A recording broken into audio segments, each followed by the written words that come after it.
오늘 본문은 이제 나사로가 죽은 지 4일 만에 예수님에 의해서 기적적으로 부활한 사건 이후에 어떤 반응이 있었는지를 보여주는 본문입니다. 여러분, 가끔가다 그런 사람들 있잖아요.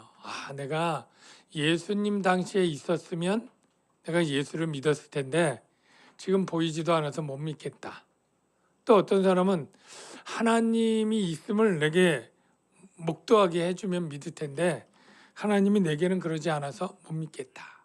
이런 얘기들을 비슷하게 합니다. 근데 정말 과연 그럴까? 정말 그 사람이 예수님 당시에서 예수님을 보고 기적들을 보면 믿었을까? 그런 생각을 해보면 그러지 않았을 것 같다. 그렇게 생각합니다. 믿는 사람은 그때나 지금이나 믿을 사람은 믿고 안 믿는 사람은 안 믿는 것이다. 이렇게 생각이 돼요. 왜냐하면 오늘 본문에 나온 예수께서 죽은 지 4일 된 나사로를 살린 사건을 목도한 유대인들 중에 많은 사람이 믿긴 믿었어요. 그런데 그 중에 어떤 사람들은 오늘 46절에 보니까 바리새인들에게 가서 예수님이 하신 일을 알리니라. 여러분, 이게 좋게 들려요? 별로 안 그렇죠. 이건 일러 바친 겁니다. 네. 아니, 그 안에서 꼬부라져서 경배하고 예수님의 제자가 되지 못할 망정, 예수가 정말 의심했는데 정말 하나님밖에 할 수 없는 생명을 살리는 이러한 일을 하시는 것 보니까 하나님이 보낸 메시아가 맞고 하나님의 아들이라고 주장하는 그게 맞다라고 얘기를 해야지 이걸 가서 일러 바쳐요. 네. 그래서 저는 사람들을 두 부류로 나눌 때 우리가 그런 얘기하잖아요. 남자냐 여자냐 이런 건 너무 당연하고 뚱뚱하냐 날씬하냐. 제가 뚱뚱합니까? 대답들을 하신 건가요? 네. 근데 이 경계가 참 애매하잖아요. 제가 우리 다혜가 숙제를 하는데 할아버지가 어떤 사람이냐 할 때 제가 스스로 쓰면서 인상이 좋은 분, 성격이 좋은 분 이렇게 했더니 가족들이 다 이제 야유를 했습니다. 교만한 거 아닌가 이렇게. 근데 이 사람들이 착한 사람, 나쁜 사람 또는 부자, 가난한 자 이렇게 나눌 수 있는데 가장 의미 있는 나눔은 뭐냐면 믿는 자, 믿지 않는 자 이겁니다. 왜 그렇습니까? 믿는 자는 산 자고 믿지 않는 자는 죽은 자예요. 그리고 이 믿는 자, 믿지 않는 자는 이 바울도 얘기하기를 너희 믿는 자들은 믿지 않는 자와 멍해를 같이 하지 말라. 왜? 그리스도와 벨리알이 어찌 하나 있을 수 있고 빛과 어둠이 어찌 교제할 수 있느냐 이렇게 얘기를 하는데 여러분, 이 믿는 자들과 믿지 않는 자들과 나중에 아주 정말 사생결단의 영적 싸움이 있다라는 말씀 여러분 보셨나요? 여러분, 영적 싸움이 요한계시록에 이렇게 되어 있습니다. 천년이 참에 사탄이 옥에서 놓여 나와서 사방 백성 곧 곡과 마곡, 곡과 마곡은 나라고 곡은 그 나라 왕인데 하나님 백성을 대적하는 그러한 대표적인 그러한 표현으로 아시면 돼요. 바벨론처럼 미혹하고 모아 싸움을 붙이리니 그들이 지면에 널리 퍼져 성도들의 진과 누가 싸워요? 사탄이 성도들과 싸우는 거예요. 그 다음에 사랑하시는 성, 이거 예루살렘 성이고 바로 교회를 상징합니다. 결국 이렇게 두름에 그런데 하나님이 개입하시죠. 하늘에서 불이 나와 그들을 태워버리고 그들을 미혹하는 마귀가 불과 유황못에 던져지니. 여러분, 이 세상에 가장 의미 있는 두 부류는 바로 믿는 자, 믿지 않는 자인데 믿는 자는 하나님 편이고 믿지 않는 자는 본인이 알든 모르든 부인하든 아, 나 마귀편 아닌데 라고 말해도 마귀편 외에 다른 구분이 없습니다. 저와 여러분들이 예수를 믿음으로 하나님 편에 서시고 승리자의 편에 서시는 분들이 다 되시기를 주의 이름으로 축원합니다. 혹여라도 나 조금 믿어보다가 나 이제 예수 안 믿고 저 불교로 갈래, 아니면 잠깐 학원 끊는 것처럼 끊을래, 이런 분들이 여기에는 단 한 분도 없기를 주의 이름으로 축원합니다. 네. 생명에 관한 문제. 그래서 이제 알렸어요, 바리새인들이. 근데 이 바리새인들이 이 소식을 듣고 공회를 엽니다. 공회. 이 공회에 히브리어가 사네드린이에요. 예. 공회랑 사네드린이랑 같은 뜻이고, 조금 뭐 헬라어인데 뭐 시네드리온 그런 발음이에요. 시네드리온. 사네드린은 히브리어로 발음이고 시네드리온은 헬라어 발음인데 한마디로 말하면 공회라는 뜻이에요. 이 사네드린이 어떤 기관이냐 조금 설명을 하면, 하여간 유대의 최고 권력 기관이에요. 로마 식민 통치하에 있긴 하지만 이 로마의 가이사가 옥타비아누스인가 참 속주들이 자치권을 줍니다. 그러니까 유대인들이 스스로 자치권을 보장받고, 이 구약시대 모세가 이스라엘 다스릴 때 70명의 장로를 뽑아서 통치기구를 만든 것을 본따서, 야, 그럼 우리도 70명의 덕스러운 사람들을 우리가 모아서 공회를 만들자, 통치기구를 만들자 해서 제일 먼저 의장이 대제사장이에요. 좀 이따 나오지만 가야바. 네. 대제사장 이하의 70명을 만드니까 71명이죠. 거기에 이제 뭐 대제사장 가문의 제사장들, 그리고 신학 교수격인 율법 박사 서기관들, 그리고 아주 경건한 삶을 살기로 유명한 바리새인들, 이렇게 해서 70명을 구성해서 여기서 종교의 자유가 있으니까 종교법을 만들고, 그리고 재판도 하고, 이단들은 분별해내서 뭐 처벌도 하고, 그리고 성전의 모든 절기와 이 모든 것들을 주관하면서 성전세를 받아서 운영하고, 이런 최고 통치 권력 기관이라 상권을 다 가지고 있는, 사형도 집행권은 없지만 결의할 수 있을 정도의 막강한 권리를 가진 그러한 공회가, 이 예수가 죽은 나사로를 살렸다라고 하고 사람들이 몰려다닌다는 이게 굉장히 중요한 의제인 거예요. 그래서 공회를 열었습니다. 그 공회가 뭐 이런 식이에요. 70명의 사진이 있고요. 자, 그 중에서 이제 한 사람이 이렇게 나서서 얘기를 하는 거죠. 이 사람이 많은 표적을 행하니 우리가 어떻게 하겠느냐? 그러면서 만일 그를 이대로 두면 모든 사람이 그를 믿을 것이요. 모든 사람이 믿을 일은 없죠. 근데 하여간 자기 주장을 관철시키기 위해 과장법을 씁니다. 모든 사람이 믿을 것이요. 그 다음에 로마인들이 와서 우리 땅과 민족을 빼앗아가리라. 땅과 민족을 빼앗아간다는 의미는 바로 이렇습니다. 지금 예수님을 사람들이 이제 따르게 된 때 예수가 반란을 일으킬 거다라고 전제를 하는 거예요. 넘겨짚는 거죠. 반란, 밀란을 일으켜서 로마에 대항하면 그 로마 제국을 이길 수는 없겠죠. 그러니까 얼마 동안 지나다가 전멸되고 진멸될 텐데 그 다음에 폐해가 우리에게 오지 않겠느냐. 로마 제국이 야 너희들에게 자치권을 맡겨놨더니 그 통치를 잘못해가지고 밀란이 일어나게 만들고 그렇게 통치 잘못하려거든. 사내들인 공회 해산. 응?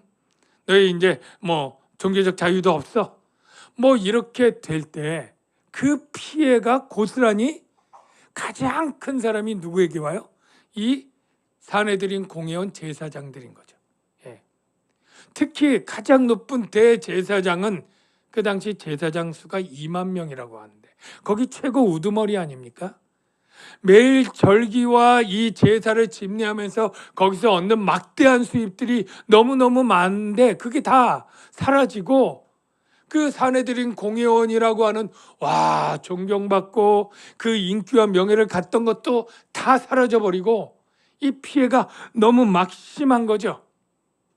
그러니까 그게 걱정인 거예요. 그래서 예수가 정치적 이 반란군이 되어서 우리 민족을 해롭게 할 것이다. 우리 민족에 큰 해를 끼칠 것이다. 이런 이야기가 나왔어요. 근데 우리가 한 가지 분명히 알 것은 예수님은 정치적 메시아로 오셨습니까? 전혀 아니죠.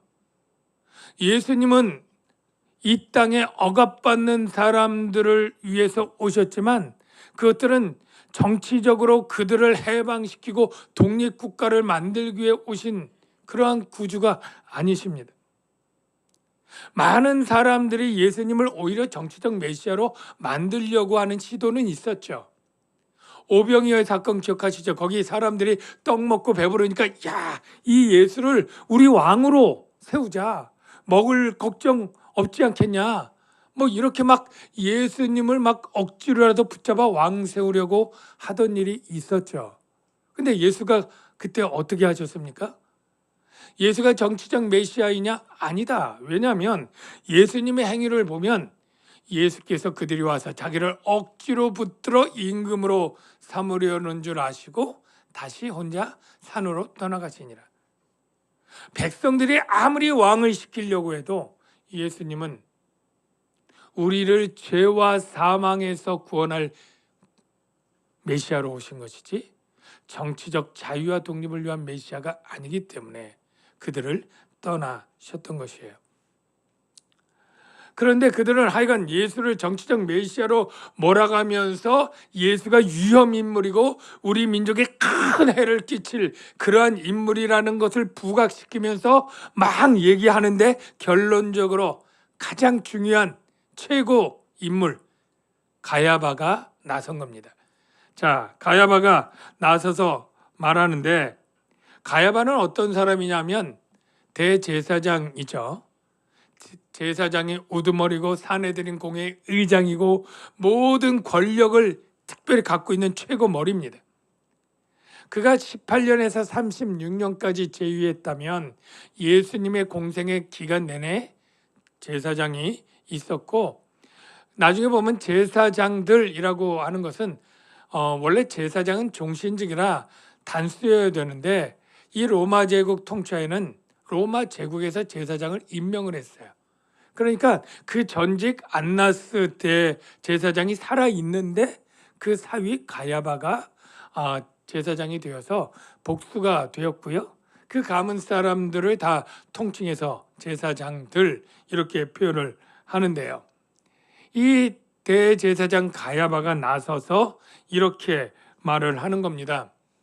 대제사장 가야바가 뭐라고 말하냐면 너희가 아무것도 알지 못하는도다. 그러면서 한 사람이 백성을 위하여 죽어서 이 한 사람은 예수를 염두에 둔 거죠. 온 민족이 망하지 않게 되는 것, 유대 민족이 망하지 않게 되는 것이 바로 너희에게 유익한 줄 생각지 아니하는도다라는 발언을 합니다. 그리고 이 발언으로 예수를 죽이자 하는 결정이 되는데요. 여러분 정말로 이 발언이 그럴듯하지만 전혀 사실은 속셈은 달랐다는 것 우리가 알 수 있지 않습니까? 왜냐하면 실제로 예수님은 정치적 메시아도 아니고 밀란을 일으킬 생각도 없습니다. 그리고 유대 민족의 유익을 위한다고 말했지만 사실은 자기 가문과 자기의 유익인 거예요. 혹 로마가 사내들인 공회를 해치고 이 종교적 자유를 빼앗는다면 가장 타격을 입을 사람은 바로 그것으로 업을 삼고 명예와 권세를 휘둘렀던 이 대제사장 자기의 피해가 가장 막심한데 자기 얘기는 쏙 빼고 내가 피해가 너무 심할 수 있어 위험해 이게 그렇게는 말하지 않고 유대 민족의 유익을 위해서 참 예수를 죽여야 된다라고 산술적 계산으로 주장을 하는 것입니다.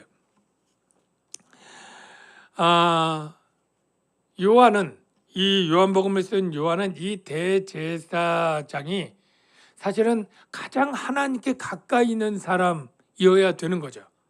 선지자가 있으면 하나님의 말을 대언하지만 지금 하나님과 사람 사이에 세운 가장 하나님의 뜻을 전해야 될 이 대제사장이 이렇게 교활하고 교만한 자기 이기적 탐심을 싹 가리우고 그럴듯한 명분으로 말한 이것을 비꼬는 듯이 그래도 대제사장이기 때문에 예수에 대해서 이런 해석을 했을 거다 이렇게 덧붙입니다. 51절을 보십시다.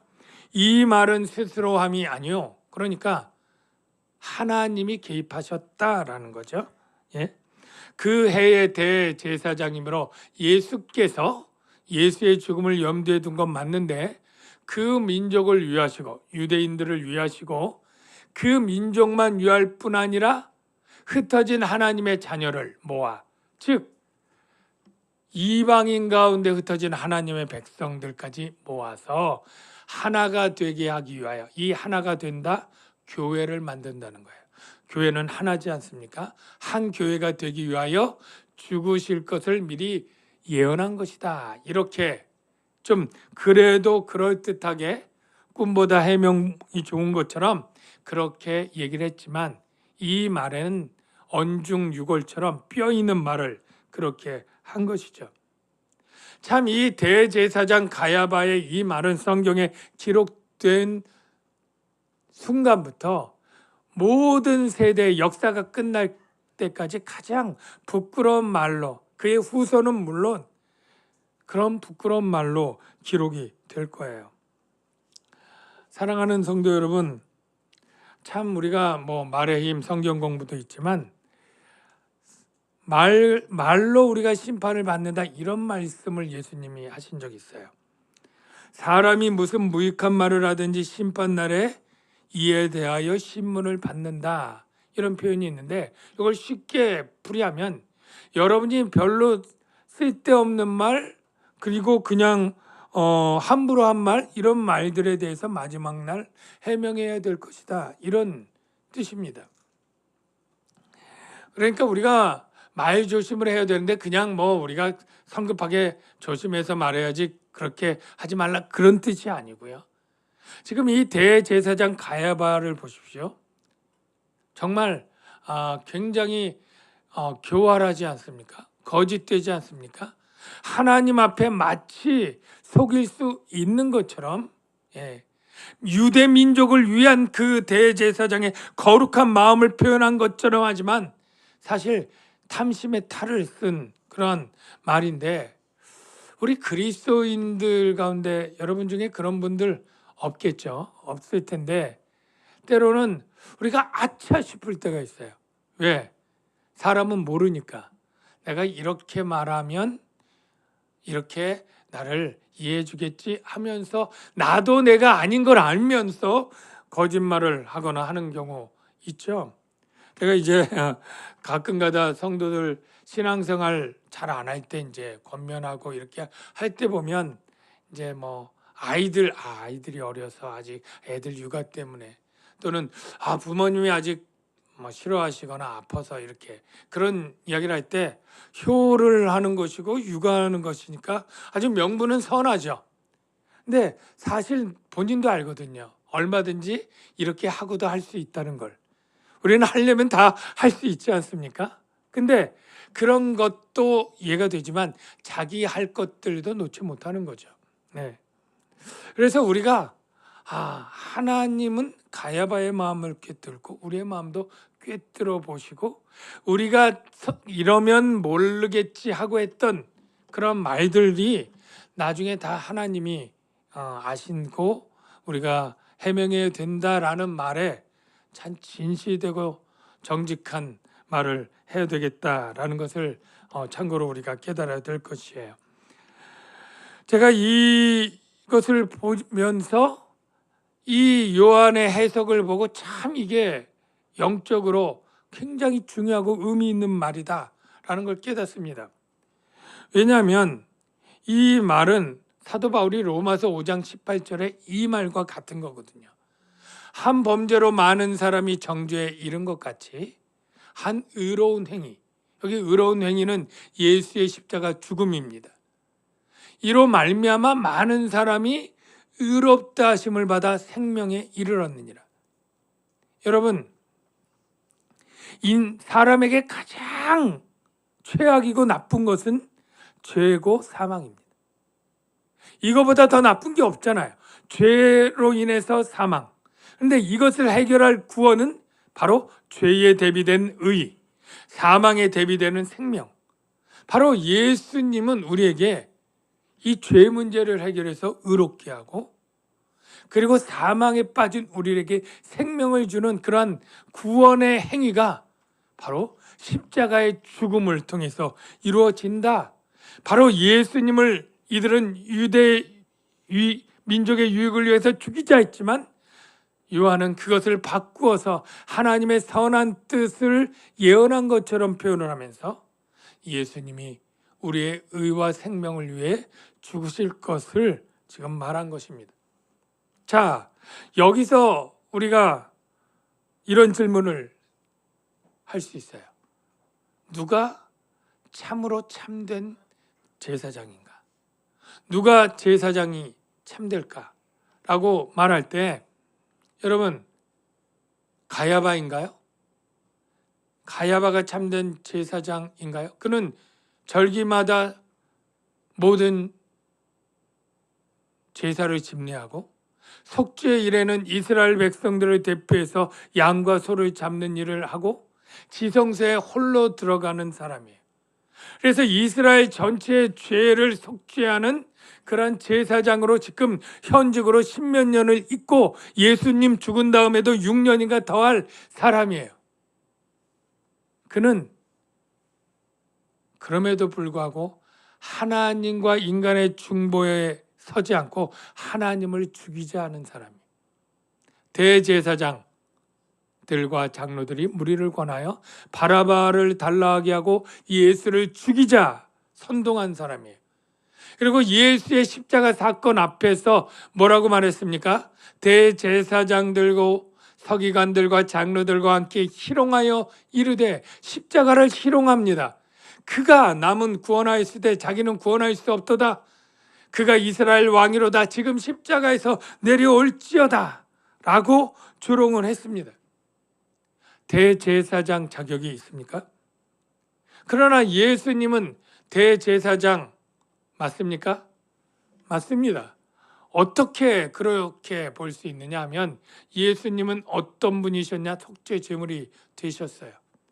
히브리서를 보면 그리스도께서는 장래 좋은 일의 대제사장으로 오사 염소와 송아지의 피로 하지 아니하고, 가야바는 염소와 송아지의 피로 대제사장 역할을 하지만 예수님은 자기의 피로 영원한 속죄를 이루사. 여러분, 참 놀라운 게 대제사장은 죽이는 자예요.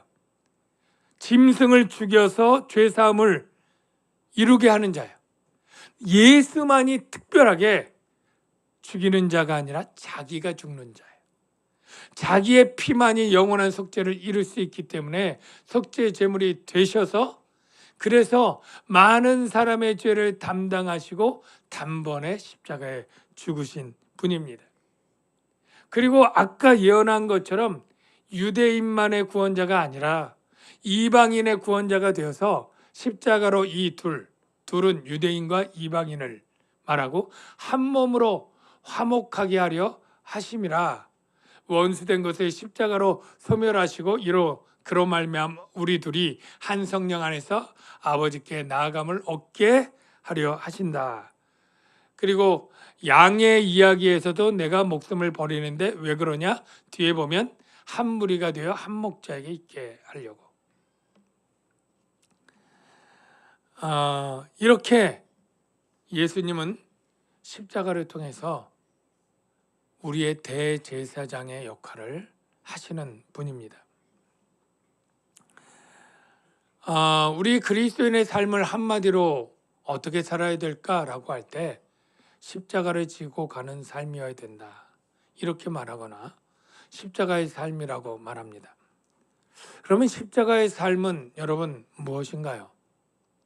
첫째는 예수 그리스도의 십자가의 죽음을 믿는 자야 되겠죠. 예수 그리스도의 십자가의 죽음이 나의 죽음이었고 내 죄를 사하는 것이었고 나에게 영생을 주는 사건이라고 믿어야 될 줄로 믿습니다. 여러분 믿으시면 아멘. 두 번째로 이 믿음 때문에 하나님을 경외하고 예배하는 삶이 되어야 되겠죠. 주님이 나를 위해서 십자가에 죽어서 나를 구원했다는 것을 믿는데 하나님께 경배하지 않고 칭송하지 않고 예배하지 않는다면 그것은 믿지 않는 것이나 마찬가지 아닐까요? 예배하고 믿음의 삶이요. 끝으로는 이 십자가의 은혜를 증거하는 삶이라고 할 수 있습니다. 사도 바울은 십자가의 삶을 살아낸 사람이었고 그는 이렇게 고백을 합니다.